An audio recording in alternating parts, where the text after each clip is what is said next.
Europe 1, Christophe Lamar. Bonjour Christophe. Bonjour Dimitri, bonjour à tous. C'est une cyberattaque d'ampleur et nous sommes nombreux à être concernés, soit 33 millions d'assurés sociaux bénéficiant d'une mutuelle. 2 sociétés gestionnaires de tiers payants ont été la cible d'un piratage informatique. État civil, numéro de sécurité sociale sont aujourd'hui dans la nature, potentiellement entre de mauvaises mains. La CNIL vient d'ouvrir une enquête, mais se veut rassurante, Antoine Bienvaux. Ces données ne sont pas jugées trop sensibles. Oui, selon la CNIL, les pirates n'ont dérobé que des informations sur l'état civil ou encore des numéros de sécurité sociale, mais pas de données médicales ou bancaires.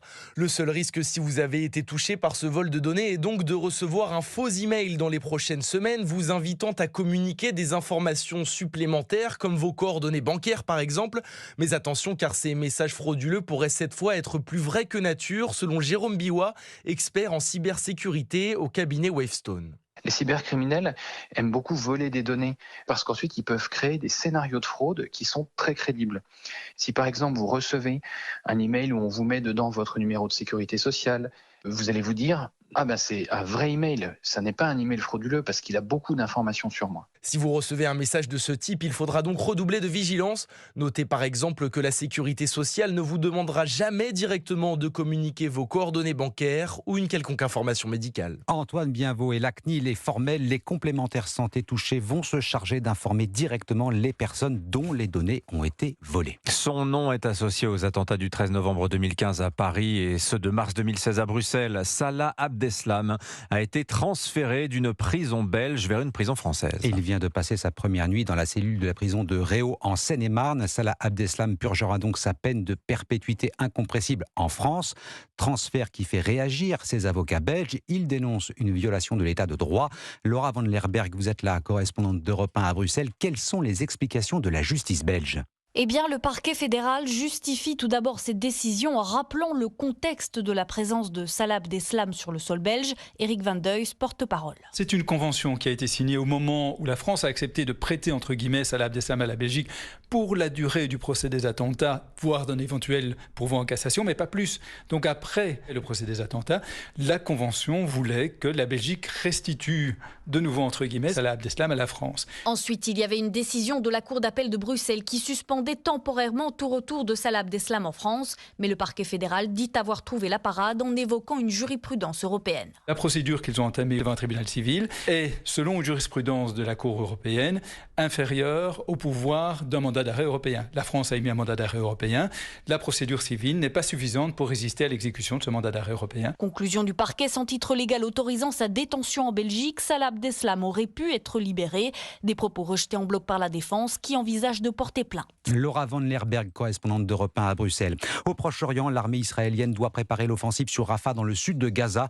Ordre du Premier ministre israélien Benjamin Netanyahou, alors qu'une nouvelle séance de pourparlers pour obtenir une trêve s'ouvre aujourd'hui au Caire. Vous écoutez Europe 1 matin, il est 7h04. Jamais la France n'a accueilli autant d'immigrés que l'an dernier, d'immigrés légaux, 320 000 titres de séjour délivrés sur tout le territoire. Une large majorité de Français ne fait pas confiance à la récente loi immigration pour changer la donne. Et conclusion d'un sondage CSA pour Europe 1, CNews et le journal du dimanche, une très nette majorité de Français ne croient plus le gouvernement capable de résoudre la question de l'immigration. Les détails de cette enquête avec Alexis de la Fontaine. Près de 80% des Français ne font plus confiance à Gabriel Attal pour stopper l'immigration. Une défiance massivement partagée dans la population, peu importe l'âge, le sexe ou la catégorie socio-professionnelle. Plus surprenant, la moitié des sympathisants d'Emmanuel Macron font partie de ces déçus. Mais ce score grimpe surtout à droite, avec 87% des électeurs qui rejettent l'action du gouvernement. Un chiffre en hausse qui démontre une déception vis-à-vis de la loi Darmanin sur l'immigration, alors que cette question reste dans le top 3 des priorités des Français. Plus globalement, la population fait de moins en moins confiance au gouvernement, que ce soit sur les sujets d'immigration, de pouvoir d'achat ou d'écologie, avec une cote de popularité qui descend en dessous des 30% pour Gabriel Attal, une première depuis son arrivée à Matignon. Alexis de la Fontaine du service politique d'Europe 1. Toujours pas de fumée blanche en matière de remaniement. Aujourd'hui, dit l'Élysée, on va quand même rester prudent. En revanche, on sait que la carte François Bayrou est sortie du jeu.